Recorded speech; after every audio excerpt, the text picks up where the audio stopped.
एक समय की बात है जब एक छोटे से शहर में दो पड़ोसी रहते थे। दोनों परिवारों में बहुत अच्छी दोस्ती थी। एक घर में रमेश, रीमा और उनका बेटा राहुल रहता था और दूसरे परिवार में सुरेश, सरिता और उनकी बेटी सेजल रहती थी। राहुल और सेजल बहुत ही अच्छे दोस्त थे और दोनों एक ही स्कूल में पढ़ते थे। एक दिन दोनों का पेपर होता है और दोनों अच्छे से अपना पेपर कर रहे होते हैं। सेजल को सारे सवाल अच्छे से आते हैं और वो पूरे मन से उनको कर रही होती है कि तभी उनकी टीचर वहां आ खड़ी होती है और सेजल पर चीटिंग का इल्जाम लगा देती है। मैम, मैंने चीटिंग नहीं की। सच में, मैं तो पढ़कर आई हूँ, मुझे सब आता है। मैंने आज तक कभी चीटिंग नहीं की। अच्छा जी, अगर तुमने ये चीटिंग नहीं की तो ये पैर के पास चिट किसकी है? ये चिट किसकी है? मेरी नहीं है ये। मैं सच बोल रही हूँ मैम, ये मेरी नहीं है।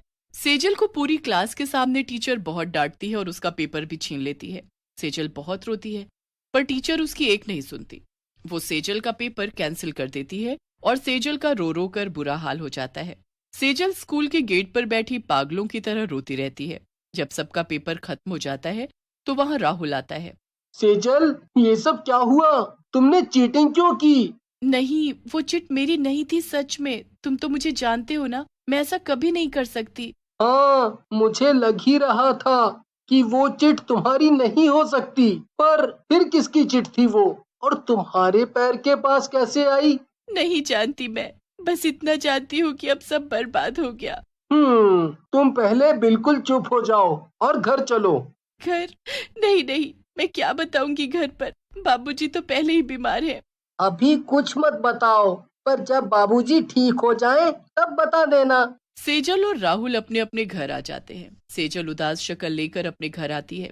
अपने पेपर के बारे में वो किसी को कुछ नहीं बताती। कुछ दिन ऐसे ही निकल जाते हैं और फिर रिजल्ट आता है। राहुल अच्छे नंबरों से पास हो जाता है पर सेजल फेल हो जाती है। जब सेजल को ये बात पता चलती है तो उसको बर्दाश्त नहीं होता और वो घर ना जाकर दूर एक पेड़ के सहारे बैठ जाती है।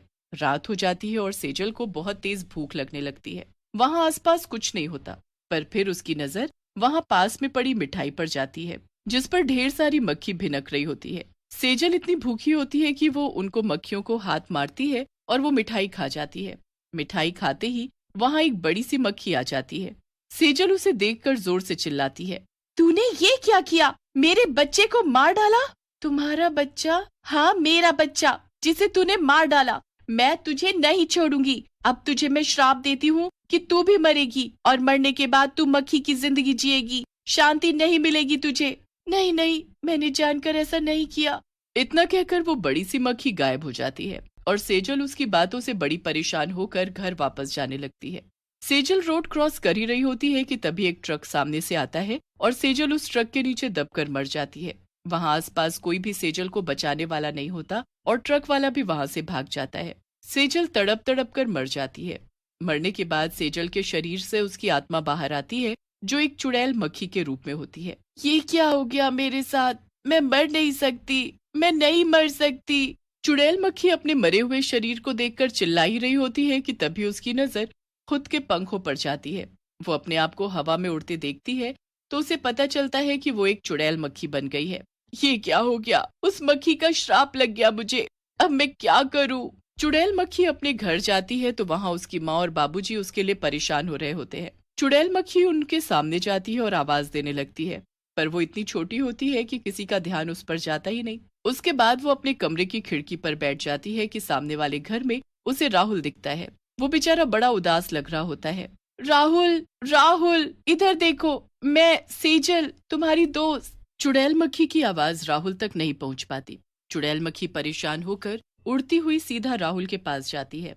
वो टेबल पर रखी उसकी किताब पर जाकर बैठ जाती है और फिर से राहुल को आवाज देने लगती है पर राहुल को एक मक्खी के भिनभिनाने के अलावा कोई आवाज नहीं आ रही होती। हटो यहाँ से। मेरी दोस्त एक तो ना जाने कहाँ चली गई। अरे क्या हुआ अगर फेल हो गई तो? कोई ऐसे थोड़ी करता है। जिंदगी में जाने कितनी बार ऐसी परिस्थिति आती है, पर हमें उनसे लड़ना और जीतना है। एक पेपर हमारी जिंदगी नहीं बदल सकता। मैं जानती हूँ राहुल, मैं समझ गई, पर अब मैं क्या करूँ? अब तो कुछ भी नहीं हो सकता।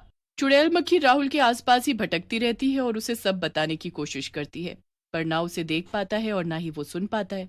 फिर एकदम से राहुल की नजर चुड़ैल मक्खी पर पड़ती है कि तभी एक फोन आता है जिसे सुनकर राहुल दौड़ता हुआ सेजल के घर जाता है। वहां जाकर पता चलता है कि सेजल की ट्रक के नीचे आकर मौत हो गई। सबका रो रो कर बुरा हाल हो जाता और सबको यही लगता है कि सेजल ने फेल होने की वजह से खुदकुशी की है। सब बहुत ही दुखी होते हैं। राहुल से तो ये सदमा बर्दाश्त ही नहीं हो रहा होता और वो अपने घर आकर उदास एक कोने में बैठ जाता है। मुझे यकीन नहीं होता कि तुमने खुदकुशी कर ली। अब मैं कैसे अकेले स्कूल जाऊंगा, किसके साथ पढ़ूंगा और किससे अपनी बातें शेयर करूंगा। मैं यही हूँ राहुल, एक बार मेरी तरफ देखो तो। बहुत कोशिश करने पर भी राहुल का ध्यान उस चुड़ैल मक्खी पर नहीं जाता। काफी दिन ऐसे ही निकल जाते हैं, पर चुड़ैल मक्खी हार नहीं मानती। जब राहुल इतने दिनों बाद स्कूल जाता है तो चुड़ैल मक्खी भी उसके पीछे पीछे स्कूल चल देती है। वो वहीं राहुल के कंधे पर बैठ जाती है। लंच में जब राहुल क्लास के बाहर जाता है तो चुड़ैल मक्खी भी उसके पीछे पीछे उड़ने लगती है और वहीं एक पत्ते पर बैठ जाती है। वहां पर उसकी क्लास की दो लड़कियां शीतल और कविता बातें कर रही होती हैं। शीतल, तूने वैसे ये ठीक नहीं किया, अपनी चिट सेजल के पास फेंक कर। देखो, वो फेल हो गई और उसने आत्महत्या कर ली। मैंने तो नहीं बोला ना उसको मरने को, वो खुद मरी तो मैं क्या करूं? और मैं बस उसको सबक सिखाना चाहती थी, इसलिए वो चिट फेंक कर उसको फंसाया। कौन सा सबक? उसने ऐसा क्या किया था? उसकी वजह से राहुल मुझसे बात ही नहीं करता था, तो बस मैं चाहती थी कि वो फेल हो और इसी क्लास में रह जाए। उसके बाद मैं और राहुल अच्छे दोस्त बन जाएं। ये सब सुनकर चुड़ैल मक्खी दंग रह जाती है। ये सब सोची समझी साजिश थी। मुझे राहुल को सब बताना होगा, पर कैसे बताऊं? वो तो मुझे देख ही नहीं पा रहा। उस दिन जब राहुल घर जाकर अपना साइंस का प्रोजेक्ट बना रहा होता है, तब भी चुड़ैल मक्खी वहीं बैठी होती है। राहुल लेंस लेकर कुछ देख ही रहा होता है कि अचानक उसे साफ साफ वो चुड़ैल मक्खी दिखती है। ये क्या है? मैं हूँ राहुल, मैं सेजल हूँ। सेजल? क्या? राहुल करीब से सुनने की कोशिश करता है। मैं सेजल हूँ राहुल, सेजल। सच में शीतल ने मुझे फंसाया था। मैंने आज खुद सुना है, ताकि मैं फेल हो जाऊं और वो तुम्हारी दोस्त बन सके, और मैंने खुदकुशी नहीं की थी।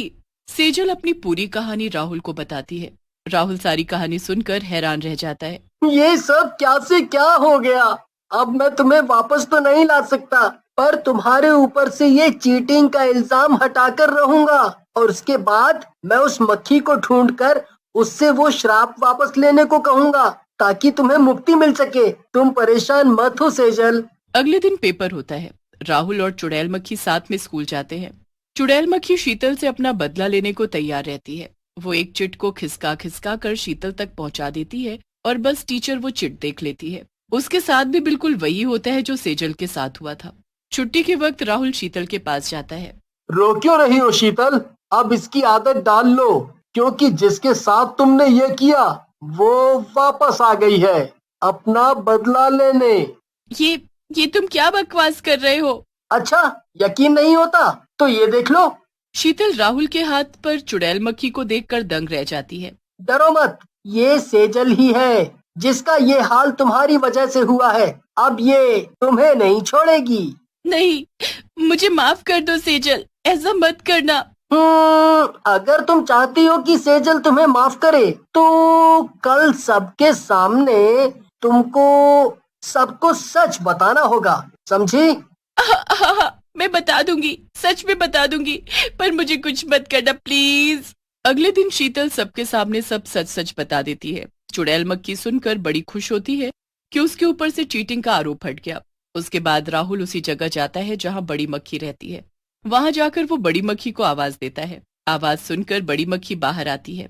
कौन हो तुम? यहाँ क्या कर रहे हो? मैं उस लड़की का दोस्त हूँ जिसे आपने श्राप दिया था। ये देखो, ये मेरे साथ ही है और बेचारी बहुत मुसीबत झेल रही है। मरने से पहले भी बेचारी ने बहुत कुछ सहा, और आज मरने के बाद भी बिना गलती सब सह रही है। इसको इसकी सजा मिल रही है। इसने मेरे बच्चों को मार डाला। इसने जानबूझकर नहीं किया, बेचारी बहुत भूखी थी और बस वो गलती से हुआ। बड़ी मक्खी राहुल और चुड़ैल मक्खी की एक नहीं सुनती, पर फिर राहुल उसे शुरू से सारी कहानी सुनाता है। सेजल की कहानी सुनकर बड़ी मक्खी को उस पर दया आ जाती है और वो अपना श्राप वापस ले लेती है। मैं अपना श्राप वापस लेती हूँ, तुमको अब मुक्ति मिल जाएगी। बड़ी मक्खी के श्राप वापस लेते ही चुड़ैल मक्खी गायब हो जाती है और उसके पंख राहुल के हाथ पर रह जाते हैं। राहुल को उसके लिए खुशी और दुख दोनों एक साथ होता है। वो उन दोनों पंखों को लेकर उसके घर जाता है और उसके माता पिता को पूरी बात बताता है। उसके बाद वो एक पंख उसकी माँ को दे देता है और एक पंख हमेशा अपने पास रखता है।